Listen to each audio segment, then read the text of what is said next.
I've house hacked an Airstream. I've house hacked a property we were renting with a pool. I've house hacked my journey all the way through California real estate, and I want to share that story with you on this podcast episode, Saving the Best for Last, where I house hack a property and cover the entire mortgage. Let's go. Hey, this is Alan Siebenaller with the California Real Estate Investor Podcast. Today we are talking about the strategy that's being talked about all over the place, and that is house hacking. With housing expenses skyrocketing, people are looking for strategies to get into a property or maybe even get a larger property where they can subsidize their mortgage expense through renting out portions of the property. We're going to talk about all kinds of creative techniques that I've used personally here in California on multiple different properties. And I have Jayla with me today. She's going to ping me with all kinds of questions. Jayla, how are you doing today? Good. This is a fun topic. I've house hacked a bit myself, and you have so much good value to share. So this is going to be great. Excited to be here. Awesome. Why don't I start off? 20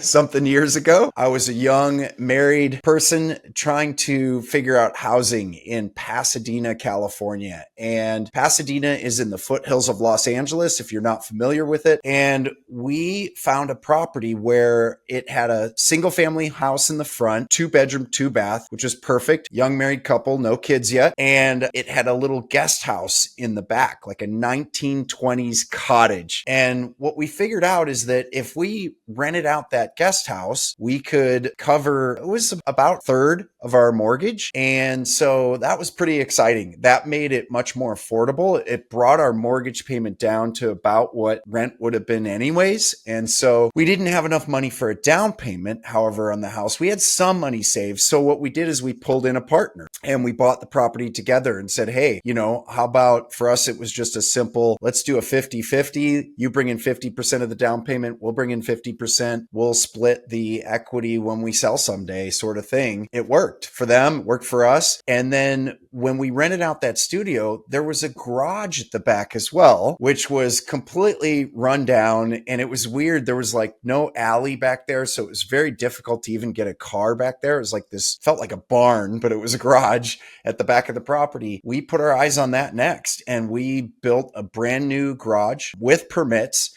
And then we went and converted it to an ADU, basically another guest house, a studio, and added like a laundry room to it. So we had a laundry room now at the back of the property for the guest house and for that studio to share. And then we rented that out as well. And now you're talking about more than half of our mortgage, 3/4 of our mortgage is being paid by these two rentals on the property. And it really made it affordable. There's all kinds of strategies on how to do that. But Jayla, you've done something like that as well? Yeah, the thing that I love the most about that strategy. So actually, I house hacked the very first real estate investment was a triplex that I bought and fixed them up, lived in one, blah, blah, blah, in my early 20s. But the house that we're currently in now in Santa Barbara, we kind of upgraded. Probably wouldn't have bought a house this expensive, except it had an ADU in the back. And for us, so we rented out as 30-day rentals. We kind of live near the hospital, so we don't even have a long-term tenant, but it's great. We can keep it open for a month at the holidays and have friends stay there. But the best part is that rents keep going up overall over time, but your mortgage stays the same. So while that was covering 50% of your mortgage, then if let's say you guys were still in that house, how much of your mortgage do you think that would have been covering? Like 20 years later, you'd probably be making money living there for free, right? Yeah. So it's like an insane strategy because you're potentially offsetting all your mortgage like down the road, right? Which is amazing. Yeah. So very cool. Yeah, I love it. Yeah, this is the strategy they're talking about all over on Bigger Pockets as the strategy for 2025 and going into the next year because one of the biggest things on people's minds when it comes to housing is the cost of housing, right? And how it's really just kind of skyrocketed. It's gone up a lot. So how do you use creative strategies to afford the cost of housing? And there's all kinds of creative ways to do it. Jayla and I just mapped out two very straightforward ones, which is where there's a guest unit. But we're going to get into some more where I'm going to talk about Airstream strategies. I'm going to talk about renting out bedroom strategies. I'm going to even talk about something. I'm playing with the name here, but I'm calling it house hacking rental arbitrage, where you're actually renting a place and then you're house hacking that. I've done that before as well. Oh, So that's with rent prices right now. That yeah. totally makes Yeah, sense. Wow. subsidize your rent. Yeah. So let's move forward on our journey. So after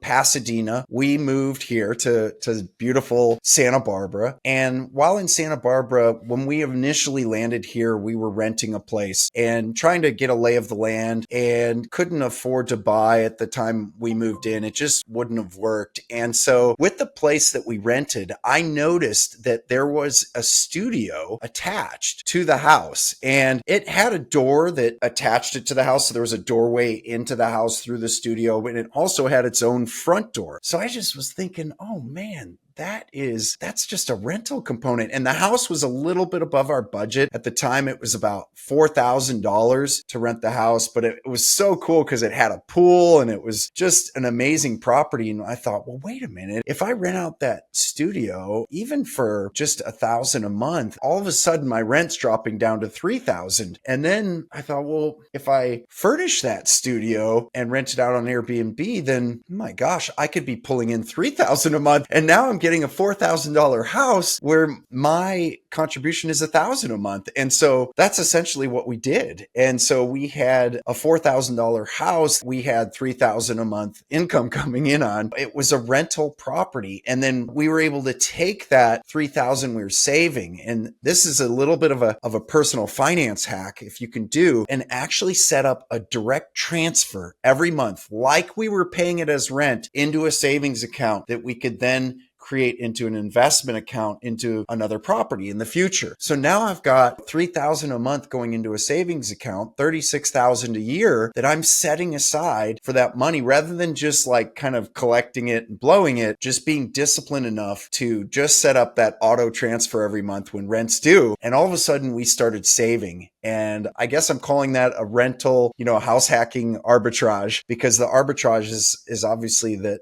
I'm pulling in the difference there. And that was huge for us. Love it. That's amazing. Did you guys kind of go out there with that strategy in mind, or did you just happen to find these places and then No, we just happened to find it. And, people are like, how do you find this stuff? Like, because I just find amazing deals. And I think part of it is just that my eyes are trained. That's one thing, that my eyes are trained to look for it. And the other thing is that I just go shopping. Like, people that are really good at finding deals, they're just like, how do they always find these deals? Well, guess what? They're shopping like frequently. They're out there like looking, and they know where to look and how to look. And so we're just out there looking at rentals, and I came across this one, and it was a little bit outdated. And I remember the fence at the back was kind of like falling down, and there's certain things about the property where it's like, they didn't really like keep up with it. It wasn't as nice as maybe the other houses that were going for $4,000 a month. And so I think that worked in my favor, because I was like, I'll take it as is, no problem. I don't care about the fence falling down or whatever. I mean, I can rent out this unit. Heck, I can even just put in a new fence myself. 1 month of renting out this unit will pay me back for it. So I think that was part of it that was working in my favor. But yeah, you just got to get out there and look, right? So what would you say, like someone's has no idea,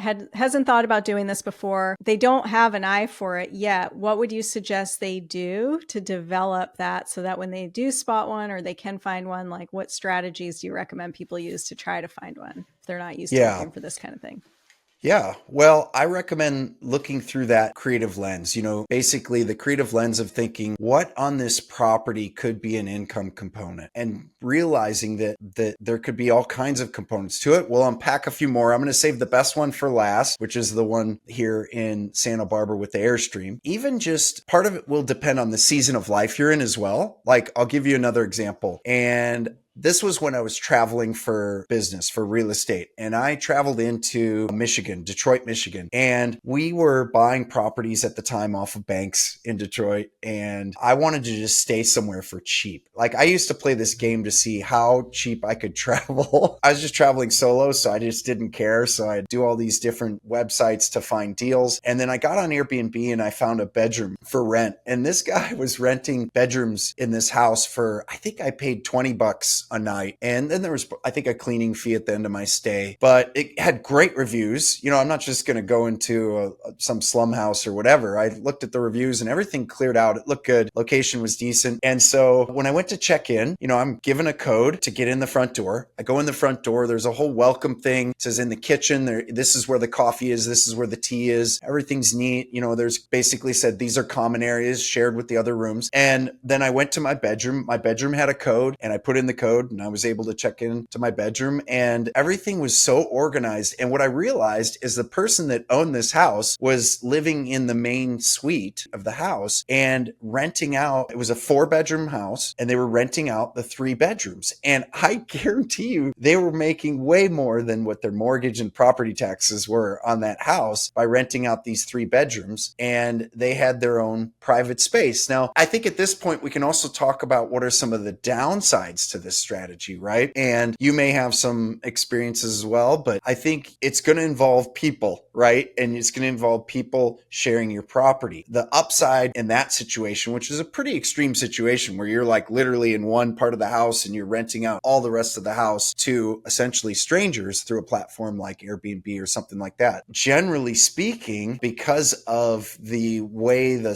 site is done, you can even set it up so that no one can stay unless they already have positive reviews. You can set up all kinds of parameters on what makes you feel most comfortable with who the guests are going to be. There's an upside to that and there's a downside. The upside is that you can meet really interesting people. Generally, there can be a great community of people traveling from all over the world, and they're so excited to be able to stay in a home and be able to meet locals. The downside is that some people are just crazy, right? So there can be random people that come in and just do stupid stuff. And it's rare. I can tell you, I mean, I've hosted, and I know, Jayla, you've hosted a ton of stays. I've hosted thousands of guests probably at this point over the past decade plus. And it's a very, very small percentage where someone's just really kind of crazy. And usually the crazy situations are dealt with like that. You know, we know how to deal with them quickly and swiftly. But if you set it up right with house rules and expectations and you do it well, overall the experience is quite amazing.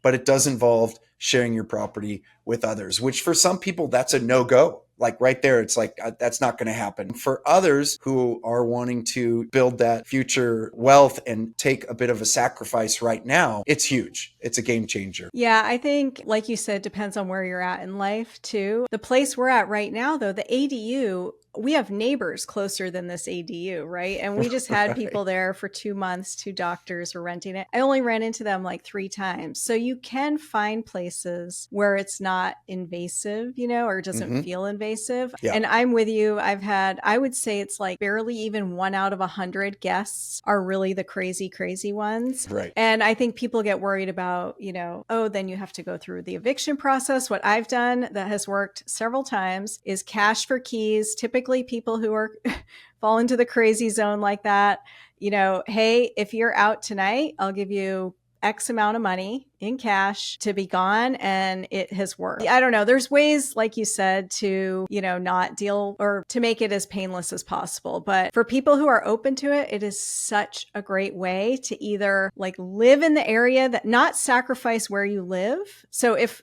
you know, if you're debating, can I afford this house? No, I can't. I have to go live in a different town, maybe where I don't want to live or not live in the exact, you could maybe live in the exact location that you want, especially California, because the coast tends to be more expensive, right? And house hack and be where you want and sacrifice on that front, but ultimately be in the location that you want. So yeah, I think for the right person, the sacrifices are worth it and it's not that bad. Exactly. And before I get to my favorite one, which is the current one we're doing, I want to also go back to mention multifamily because you mentioned your triplex. And I think that's a really, really powerful strategy. So for us, it was a 4-unit and 4 units is the maximum you can get on a residential loan. Once you go to 5 units, you go into a commercial loan and it's a whole different lending ball game, which means the down payments are much bigger. But with 4 units or under, I like 3, I like 4. Those are the sweet spots because the more units that you have, the more rent you have coming in to help pay for it. And so we bought a 4-unit in Culver City, California. And this was early in our marriage and it was trashed. And what was nice is I had my real estate license at the time. And so I was able to represent myself and take that commission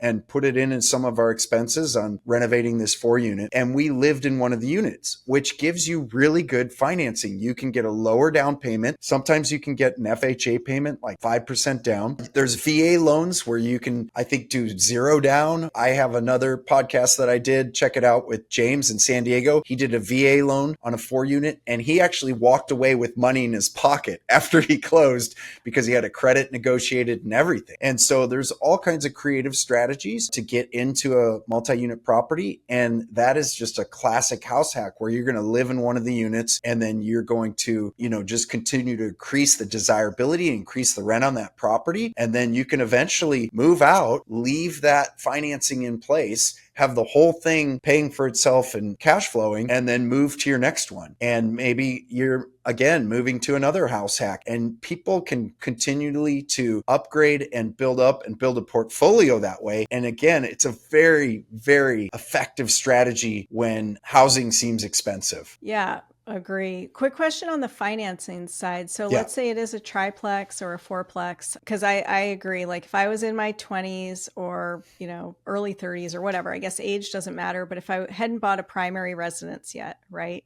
To be able to put hardly any money down. Do you have to have renters in those other units to be able to get a loan? Or do you have to be able to cover the cost of the whole thing? Or do they factor in the rents as part of how you're going to be able to make your payments? Great question. Yeah, that's so good. And, of course, talk to whoever your lender is. You want to work with a really good lender, and you want to work with a really good real estate agent as well. And we can help. You can ping us through a link that we may have down below, but we can connect you with real estate agents that understand this strategy. But you want really good team around you. And the lenders will usually count a percentage of the rental income on the property because they want to factor in expenses and vacancy and stuff. So often even on a guest house, they'll consider it. With renting bedrooms, probably not. I mean, that's a whole nother thing. But if you have a separate unit like a guest house, or you have a 2 to 4 unit, they will consider a percentage of the income. It's usually 75%. And they will take that 75% of the income on that property, whether it's currently rented or not, even if it's vacant. So they'll do a market rent analysis. They will consider that as part of your income. So all of a sudden now you have additional income to qualify for a larger price of a property, which affects your bottom line in long-term wealth building. Because if you are buying $1 million property and it's going up, 5% a year, well, it's going up $50,000 a year, right? But if you're buying a $500,000 property and it's going up 5% a year, it's going up $25,000 a year. So it's a whole $25,000 a year difference in your net worth between those two properties, and you could get the income. You can imagine if you have 75% of the rent on additional 3 units counting towards your income, that can qualify you for a lot more mortgage. Does that make sense? Yeah, totally. So I think if you're thinking about that strategy, go talk to your lender first and see, what you could, if it is a triplex or a fourplex or whatever, even a duplex, what price points could you be looking at based on your income? Because it might be a lot higher than you think, right? Hi, it's Alan here from the California Real Estate Investor Podcast. I want to share with you 2 cool free resources. First of all, our Facebook group, California Real Estate Investor. I'll put a link in the show notes. You can connect with us there, share stories, share about what you're doing, where you are in California, and we look forward to that. And then secondly, the website, the CaliforniaRealEstateInvestor.com. I've just uploaded a free mini course about flipping luxury homes. You can download there. If you're flipping homes and you want to make more profit per deal by going higher end with your flips, that's a great resource for you. So check that out. I look forward to connecting with you on the other side. Absolutely. That's awesome. That's yeah. huge. And I encourage people go and talk to the lender. Find a good one. Find one that closes these types of deals. Once you find a good real estate agent, which again, if you need help finding one that works a lot with people that are thinking this way and thinking along the investment line, when you find that kind of a good real estate agent, they will often have the good lenders in their pocket. So that's a good place to start. And talking to a lender costs you nothing. There's zero cost, zero obligation. And so you really can get a lot of information from them on what you qualify for, how rental income will work towards your qualifications, and they'll give you feedback on your credit score and how to improve it and all of those things. So I start that process and encourage people to start that process way before they even, try to find a property, so that you've got kind of your gunpowder is ready to go when you find something that you want to take down. So I would start that early. I think with that too, it can be intimidating if you're not used to looking for these kind of properties to just go out. But if you do, the lender will pull you through the process. So you don't really have to think much. You just kind of give them the stuff they tell you, to hand over. And then once you know what you can qualify for, it's so much more empowering to be looking, because also these things aren't, just everywhere. When you find the gem, you want to be able to jump on it. So you want to be ready. Right. If you find the gem and then go talk to your lender, then it's like, you might lose it. So getting all your ducks in a row first, I totally agree. That can be very valuable. Exactly. So, all right, I've saved the best for last, and that is where we are. So we're renting this house, and we wanted to find a property that we could purchase that had a little bit more land on it. And that was a challenge. I mean, to find, anything with land on it in Santa Barbara, just the price points were so high and we were overwhelmed by that. But something came up in my search where a property dropped just under $1 million, and it was an acre of land with a house on it. And so we thought, oh my gosh, Rachel, my wife, was like, let's go look at it. I was just like, I don't know. I don't think we're going to be in a position to buy right now, but we go. And I love to look. Like, what does it cost to look at property? The worst case scenario is that you learn something new, right? So, and that's a great scenario. So we go look, and we're at this property, and it's really, really run down bad. But it's an acre of land. And I look over, and there's a structure that's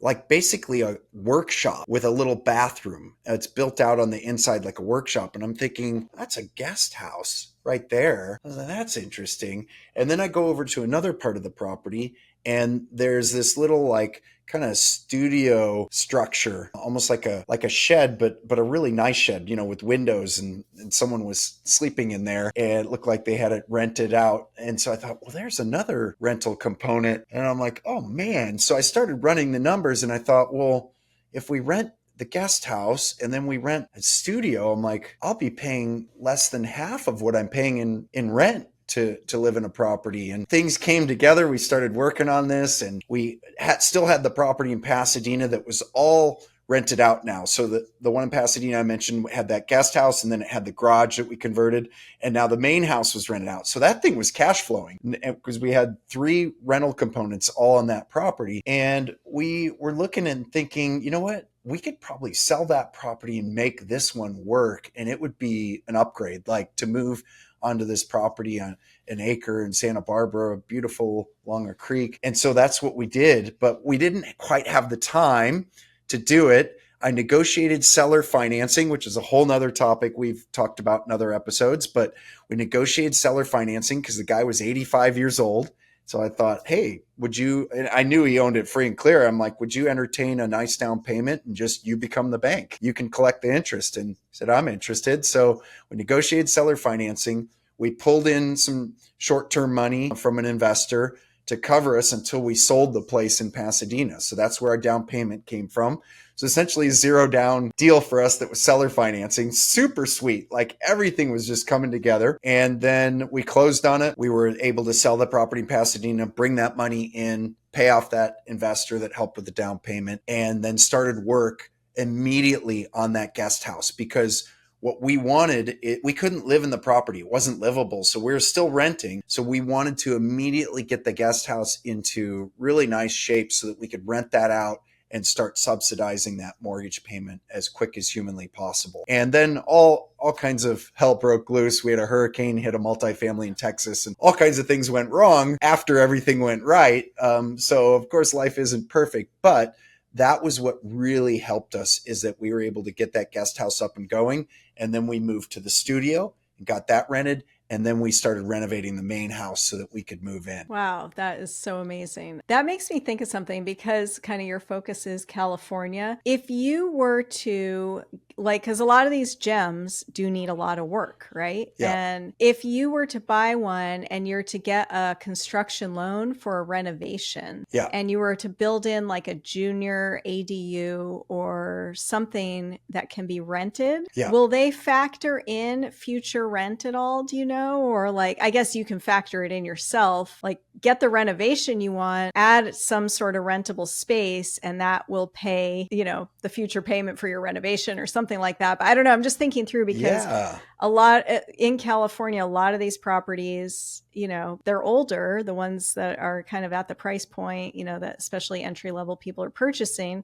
and renovations would be really nice. So is there a way to incorporate like that into it, I guess? That's a great question. And I don't know, I'm not a lender, but that would be a question for your lender in a construction loan component. I think what I've experienced with construction loans is generally I'm getting the loan right. And after I do the construction loan, they will then come back and reappraise the property and refinance me into a longer term, because usually construction loans are like shorter term. They're maybe a little bit higher interest rate or adjustable interest rate or something like that. And you kind of go into them and then you want to get out of them, right? So what's happened for me is when the construction loan is done, when my renovation's done, the bank comes back, verify everything's good, verify value, and then they're going to refinance me into a longer term loan.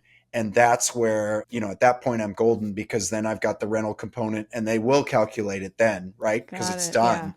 Yeah. I don't think they'll calculate it on the front end of a construction loan because that might just feel too risky for them. What they will bet on at the front end of the construction loan, and they do bet on for sure, is that the appraiser says, this is the current value. When they're done with this construction, this will be the after repair value or the future value. And the bank wants to make sure that they're not lending more, that they've got some good cushion in there all the way through. That's the most important thing to them. When you would bring the rental component into the conversation would be when you finish that renovation and you're going for that longer term financing, they totally count it then.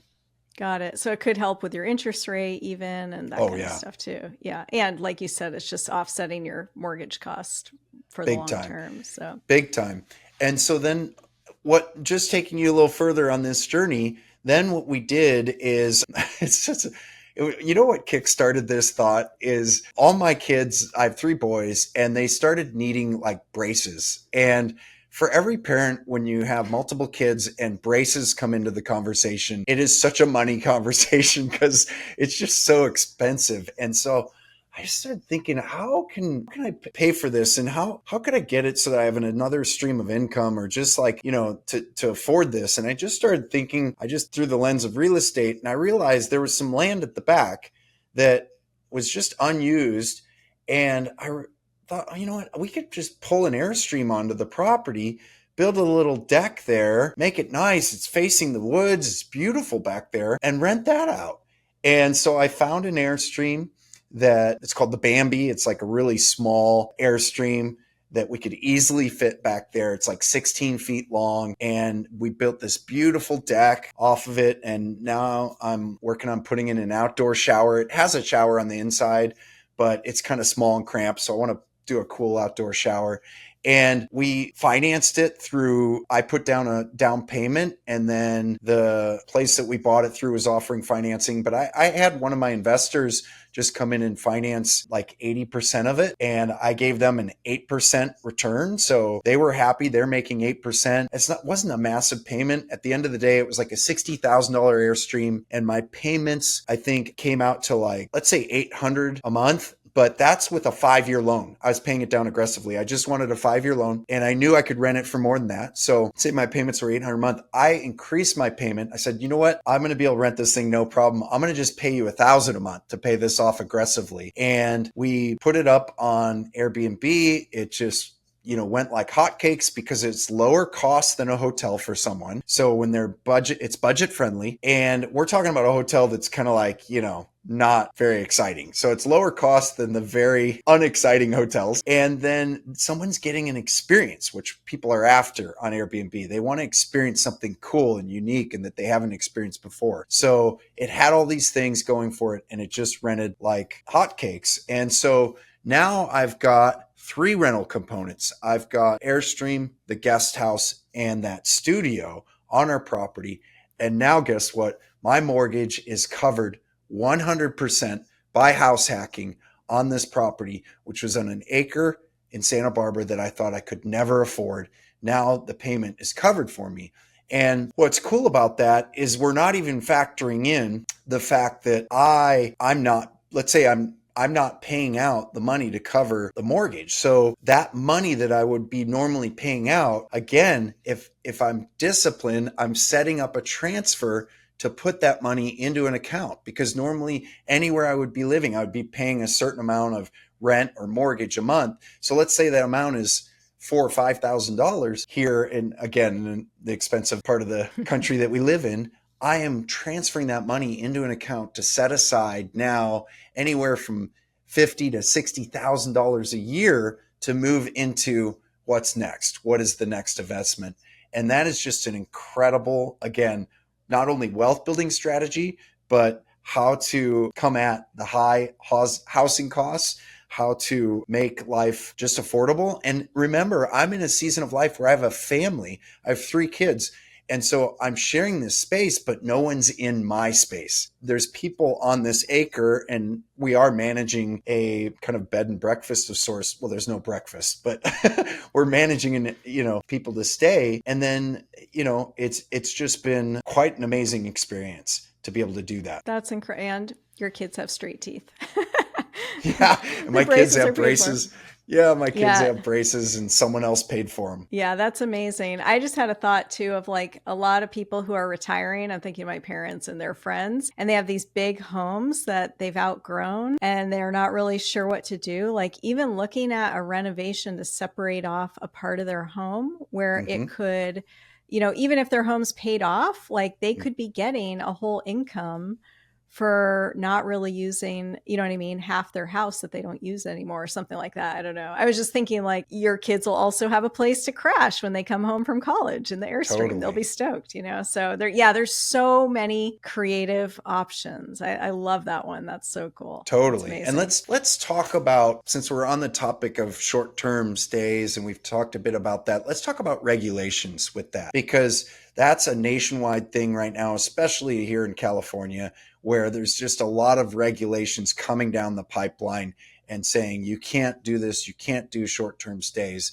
Now, our situation is it's all local, depending on whatever your local ordinances are. We're a homestay. You're a homestay, which a homestay is where you live on the property and you are renting out a component of it to make it affordable. And that is generally allowed, and sometimes with permits and other things, and you pay like a transient occupancy tax to the county or whatever where you may live. The other situations may be where you're not allowed to do it. You can do what I call a midterm stay. And I know, Jayla, you have a lot of experience with this as well, where you have a furnished unit. And we were doing this a lot during COVID. You have a furnished unit and you rent it out for a 30-day minimum stay. And we had a lot of first responders coming in, nurses, doctors. We've had university professors come in for UCSB here. It works in all kinds of environments where people are coming in, and it's usually not just for a month. Often it's for 3 months, 6 months. For the university professors, it was for a whole academic year. So it was 9 months where they're coming in. They need a place to stay. They need it to be furnished. It's a massive market need where people need somewhere to stay, and they can't deal with a year lease and getting the whole unit furnished and everything else that comes with that. Or they're just landing somewhere for a time, like when we moved into this area, and they need to land somewhere for 3 months to get their bearings, get their job going, figure out where they're going to set up maybe a longer term situation. I know you've had good experience with that as well. Yeah. So the place here, we do midterm stays, our ADU at our house, for 2 reasons. 1, because of regulations, and 2, I don't know, it's And we don't really do like more than 2 months at a time because we like Yeah, the flexibility of having friends stay there too. totally. Yeah. But we have an Airbnb about an hour north of here, and we were renting that as a short-term rental. We got flagged that we're not allowed, we're not supposed to be. We knew when we bought it, that was the risk, but we knew we could always rent it as a long-term rental. It would have covered the cost based on what we paid for it. A midterm rental. But what we're doing is we're for the homestay permit there is as long as you live there or you have a long-term rental on the property, then you can short-term rent, whatever else. So we actually just are doing our first prefab ADU and to have a long-term rental up there. And I got to Brilliant. say, like so far the process is, we vetted the companies, found one. The loan was through the company, which is amazing. So it was more or less a private lender. We didn't have to put a dime down. The long-term rent is going to cover the increased cost of the payment. And now we can Airbnb our main house legally, the rental there like we have been, and it makes great money. So yeah, I think in terms of regulations, like it is a little shifty, but the midterm rental strategy works really well, even if you're not allowed to do short-term rentals. And my recommendation there is dial it in for those people, like high speed internet, blackout shades, make it a workspace, like really make it set up, go a little more above and beyond than maybe somebody who's staying there for the weekend. If you can do it pet friendly, that's a huge bonus. And, what we can charge as a midterm rental is almost double what we would charge as a long-term rental. So we only have to rent it, say 6 months out of the year to get the same amount of money as we would get as a long-term rental 12 months out of the year.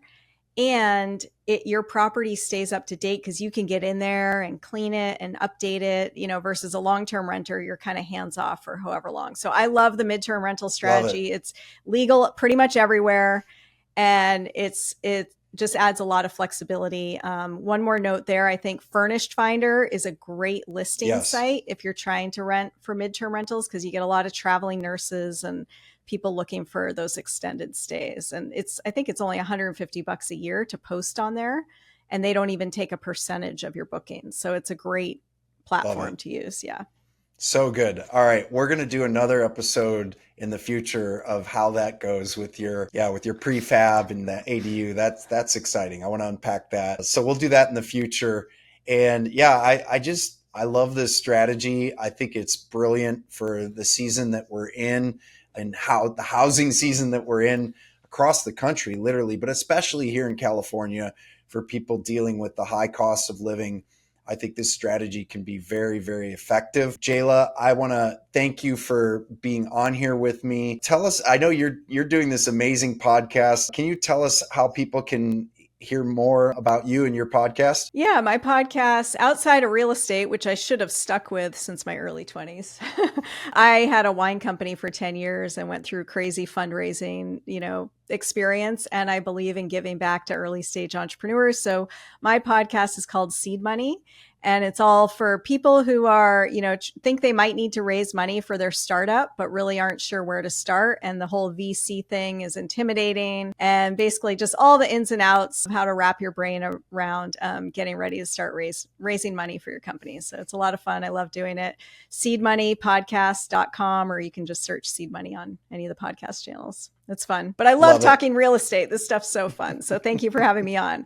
You have so much great value.